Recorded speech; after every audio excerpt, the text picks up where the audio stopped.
শ্রীরামকৃষ্ণ ভক্তমালিকা গৌরীমা অন্তিম পর্ব। গৌরীমার কার্যক্ষমতার নিদর্শন স্বরূপ একটি ঘটনার উল্লেখ করিলেই বোধহয় যথেষ্ট হইবে।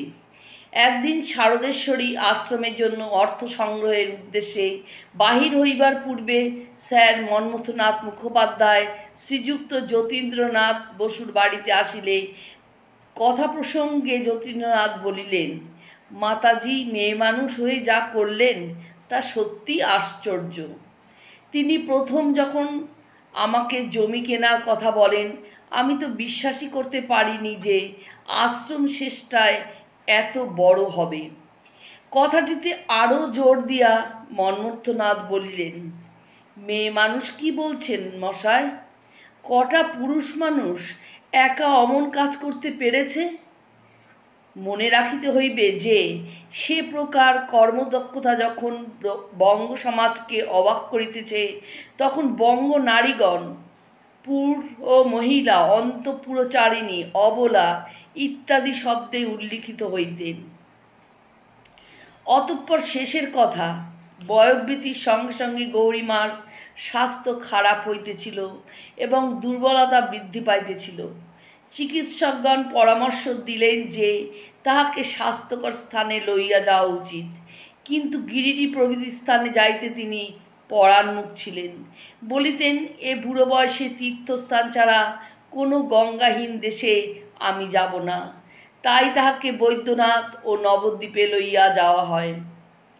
পরে কলিকাতায় ফিরিয়া তিনি দুর্বলতাবশত ক্রমে স্বকক্ষত্যাগে অক্ষম হইয়া পড়িতে থাকিলেন। ওই অবস্থায় ডাক্তারি ঔষধ তিনি সেবন করিতেন না, কবিরাজি ঔষধ কদাচিৎ গ্রহণ করিতেন। তবে সৌভাগ্যের বিষয় এই যে শেষ পর্যন্ত বার্ধক্যজনিত ক্রমবর্ধমান দুর্বলতা ছাড়া তাহার আর কোনো উল্লেখযোগ্য পীড়া ছিল না। দীক্ষিত ভক্তদিগের প্রতি কৃপায় তখনও তাহার মাতৃহৃদয় কাঁদিয়া উঠিত। পুরুষ ভক্তগণ উপরে যাইয়া দর্শন করিতে পারেন না বলিয়া তিনি কখনো কখনো নিষেধ না মানিয়া অপরের সাহায্যে নিম্নে আসিয়া তাহাদিগকে দর্শন দিতেন। জীবনের শেষ কয়দিন যেন ভাবরাজ্যে সর্বদা দামোদরের সহিতই তাহার সময় অতিবাহিত হইত। কখন কথা বলিতেছেন, কখনো ফুল ছুটিতেছেন, কখনো ভাবাবেশে মুখে দিব্যশ্রী ফুটিয়া উঠিতেছে।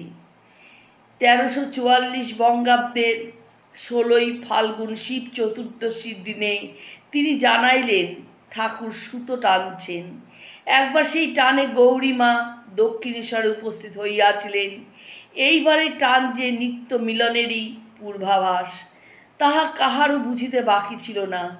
অপরাহ্নে তিনি বললেন, আমায় ভালো করে সাজিয়ে দে। সাজানো হইলে বলিলেন, কি সুন্দর সেজেছি দেখ, আমার রথ আসছে। শেষ রাত্রে দামোদরকে আনাইয়া সাগ্রহে নিরীক্ষণ করিলেন এবং কিয়ৎক্ষণ বুকে চাপিয়া রাখিলেন। পরে শুভ ব্রাহ্ম মুহূর্তে দামোদরের ভার অপরের উপর অর্পণ করিয়া গৌরীমা দায় মুক্ত হইলেন। পরের দিন মঙ্গলবার ভালোভাবেই কাটিয়া গেল। আশ্রমবাসিনীরা যেন কতকটা আশ্বস্ত হইলেন। কিন্তু রাত্রি সমাগমে মন্দিরের ভোগ আরাধি সম্পন্ন হওয়ার পর আশ্রমবাসিনীগণের মনে যখন শান্তি নামিয়া আসিয়াছে, তখন রাত্রি 8:15 সময় গৌরীমা চির শান্তিতে নিমগ্না হইলেন।